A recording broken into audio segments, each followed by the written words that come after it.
नमस्कार दोस्तों, आशा करता हूँ आप सब अच्छे होंगे। मैं आपको अपने YouTube चैनल लेखपाल डायरी पर फिर एक बार स्वागत करता हूँ। दोस्तों, आज जिस टॉपिक के ऊपर हम वीडियो बनाने जा रहे हैं दोस्तों, उस वीडियो में हम देखेंगे कि दोस्तों ऐसी कौन सी ज़मीन होती है दोस्तों जिस पर आपको कभी भूमधरी यानी ट्रांसफरेबल अधिकार प्राप्त नहीं होंगे।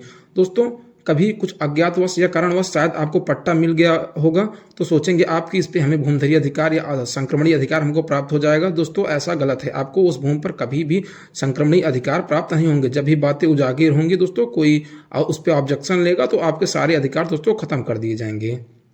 और दोस्तों, इसी वीडियो में हम ये भी देखेंगे कि दोस्तों यूपीआरसी मतलब उत्तर प्रदेश राजस्व संहिता रेवेन्यू कोड में दोस्तों किस नियम के अधीन सरकार द्वारा जब सरकार दोस्तों सड़क या कोई अन्य सरकारी कार्य करती है तो दोस्तों आपसे ज़मीन लेती है और दोस्तों उसी एवज में दोस्तों आपको उस जमीन का पैसा या कहीं अन्य जमीन राजस्व संहिता की धारा 101 के अधीन कहीं आपको दोस्तों अन्य स्थान पर जमीन प्रदान करती है। दोस्तों, संविधान में पहले दोस्तों आप देखेंगे कि राइट ऑफ प्रॉपर्टी एक मौलिक अधिकार था, पर दोस्तों अब वो संविधान की अनुच्छेद 300 का के तहत दोस्तों वो आपका विधिक अधिकार हो गया, जिसके कारण दोस्तों आपकी ज़मीन यदि गवर्नमेंट किसी पर्पज़ से लेती है दोस्तों आप उसको चैलेंज नहीं कर सकते हैं। दोस्तों, आपको दोस्तों संविधान में वर्णित किया गया दोस्तों यूपीआरसी मतलब उत्तर प्रदेश राजस्व संहिता में दोस्तों इसका उल्लेख कहाँ किया गया है, जो कि दोस्तों भूमि जो है दोस्तों उसके लिए दोस्तों सबसे इंपॉर्टेंट किताब उत्तर प्रदेश में या जो नियम कानून फॉलो किए जाते हैं दोस्तों वो राजस्व संहिता से ही फॉलो किए जाते हैं। दोस्तों, उसका भी उल्लेख इसी में किया गया है, तो देखते हैं उसका संपूर्ण उल्लेख कहाँ किया गया है। दोस्तों, वीडियो शुरू करते हैं, तो दोस्तों पूरा वीडियो अंत तक देखिएगा।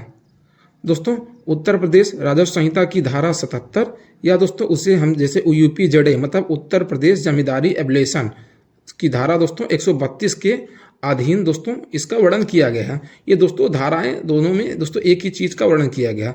दोस्तों, इसमें कहा गया कि इस संहिता में वर्णित किसी भी भूमि पर कोई भी व्यक्ति भूमधरी अधिकार दोस्तों अर्जित नहीं करेगा। मतलब इसके लिए दोस्तों जितनी भूमियों का वर्णन किया गया है दोस्तों कभी भी भूमधरी अधिकार नहीं प्रदान किया जाएगा। दोस्तों, वो भूमियाँ कौन कौन सी हैं अब देखते हैं। दोस्तों, उसमें दोस्तों देखेंगे का 77 की काम में देखेंगे दोस्तों खलिहान का मतलब दोस्तों है कि ऐसी भूमि होती है जहाँ पर लोग ये मानिए दोस्तों हमारा खलिहान हो गया। खलिहान ऐसी भूमि होती है जिस पर लोग अपने अनाज को लाते हैं। दोस्तों, यहाँ पर जैसे धान की खेती हो गई तो धान की पिटाई करते हैं, गेहूं की दोस्तों मड़ाई करते हैं। दोस्तों, उस स्थान पर रखकर दोस्तों अपना खेती का काम करते हैं। दोस्तों, वो जमीन किसी व्यक्तिगत व्यक्ति की नहीं होती। दोस्तों, इस पर भी दोस्तों कभी किसी व्यक्ति को भूमधरी अधिकार प्राप्त नहीं होंगे। दोस्तों, आगे चलते हैं। खाद का गड्ढा दोस्तों वह स्थान होता है जहाँ पर गाँव के लोग या किसान दोस्तों जो जानवर होते हैं, चारागाह होते हैं, मवेशी होते हैं दोस्तों उनका मलमूत्र इकट्ठा करते हैं, जो कि दोस्तों बाद में खाद के रूप में परिवर्तित हो जाता है। आगे चलते हैं। चारागाह दोस्तों चारागाह वह भूमि होती है जिस भूमि पर किसान अपने पशुओं को चराने के लिए प्रयोग में लाता है। और आगे चलते हैं दोस्तों कब्रिस्तान या शमशान। दोस्तों, कब्रिस्तान शमशान आपको पता होगा दोस्तों, जब कोई व्यक्ति मृत्यु हो जाता है तो उसको जलाने या दफनाने के लिए जिस स्थान पर लिया जाता है दोस्तों उसे कब्रिस्तान या शमशान कहते हैं। तो दोस्तों इसमें प्रयुक्त होने वाली भूमि पर कभी किसी व्यक्ति को भूमधरी अधिकार प्राप्त नहीं होंगे। अब आगे चलते हैं दोस्तों। जिस भूमि पर पानी हो और जिसका उपयोग सिंघाड़ा या अन्य उपज के लिए किया जाता हो।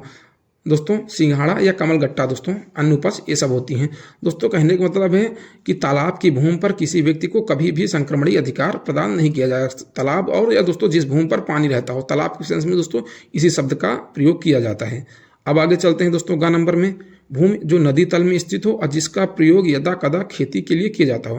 कहने का मतलब दोस्तों जब नदी बारिश के समय में एक बड़े भूभाग पर बहती है और दोस्तों जब बारिश खत्म हो जाती है तो वो छोटे रास्ते से सकरे रास्ते से बहने लगती है। उसके बाद दोस्तों ये मानिए हमारा पूरा नदी है, जब बारिश नहीं होती, जब दोस्तों बारिश होने लगती है देखेंगे दोस्तों इस प्रकार से ये पूरा एक भूभाग लेकर बहने लगती है। दोस्तों, जब बारिश खत्म हो जाती है तो उसके बाद इधर उधर के लिए दोस्तों ये ज़मीनें दोस्तों खाली हो जाती हैं। आप देखेंगे दोस्तों गंगा नदी के आसपास भी होंगे, जहाँ तक सभी नदियों में होता होगा। मैं गंगा नदी के आसपास का हूँ तो मैं बताता हूँ। दोस्तों, उसके आसपास की खेती के लिए सरकार इन सबको पट्टा दे देती है, जिस पर दोस्तों जैसे तरबूज, खरबूजा, मूंग इस तरीके की दोस्तों ये फसल उगाते हैं। और दोस्तों जब बारिश आती है उसके बाद दोबारा ये सब हट जाते हैं। इस पर दोस्तों कभी किसी व्यक्ति को भूमधरी अधिकार प्रदान नहीं किए जाते हैं।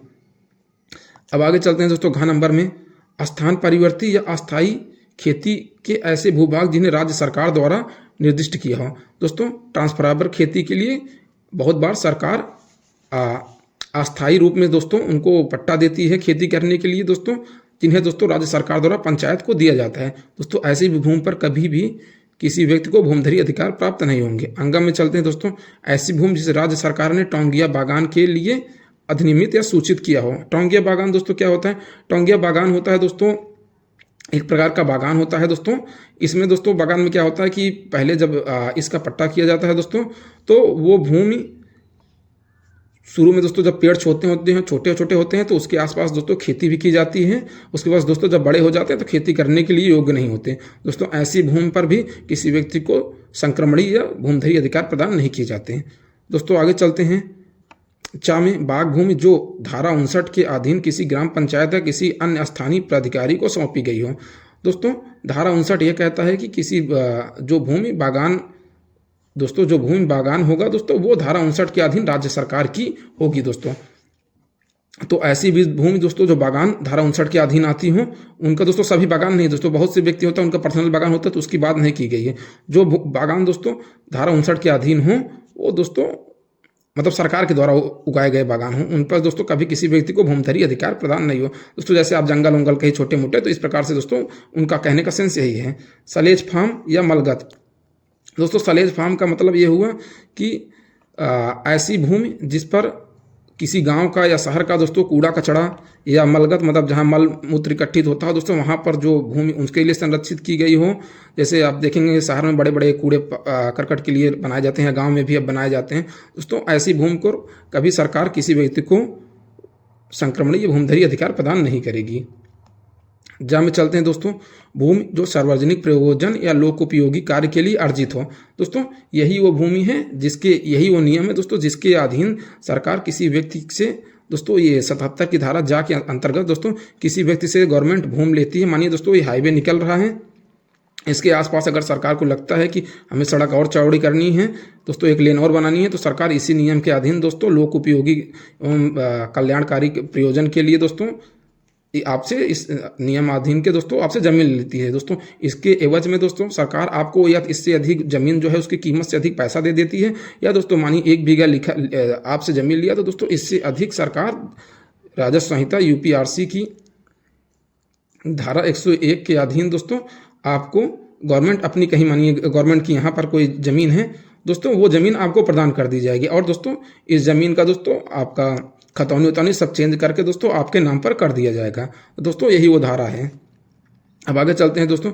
जिस भूमि में पोखर तालाब तटबंध या भीटा हो दोस्तों, आपको सब पता होगा पोखर तालाब मतलब ये सब झील उल दोस्तों जो भूमि जल के लिए संरक्षित होती है, जहाँ पर जल होता है दोस्तों, उस भूमि पर कभी किसी व्यक्ति को संक्रमणीय भूमिधरी अधिकार प्रदान नहीं किया दोस्तों। ये भीटा है, ये भा है दोस्तों। भीटा का क्या मतलब होता है दोस्तों? भीटा ऐसी भूमि होती है दोस्तों जो पान के बागान के लिए प्रयोग की जाती होगी दोस्तों। पान आप पते होंगे सब लोग जो खाते हैं पत्ते के रूप में होता है दोस्तों, उसके लिए जो दोस्तों रिजर्व लैंड है उसको भी गवर्नमेंट कभी किसी व्यक्ति को संक्रमणीय अधिकार प्रदान नहीं कर सकती। अन्य कोई भूमि जिस राज्य सरकार द्वारा अधिसूचित या निर्दिष्ट किया होगा दोस्तों, अन्य कोई भी भूमि जिस पर राज्य सरकार ने बताया हो कि ये भूमि सार्वजनिक प्रयोजन के लिए, इस पे भी दोस्तों कभी किसी व्यक्ति को संक्रमणीय अधिकार प्रदान नहीं किए जाएंगे दोस्तों।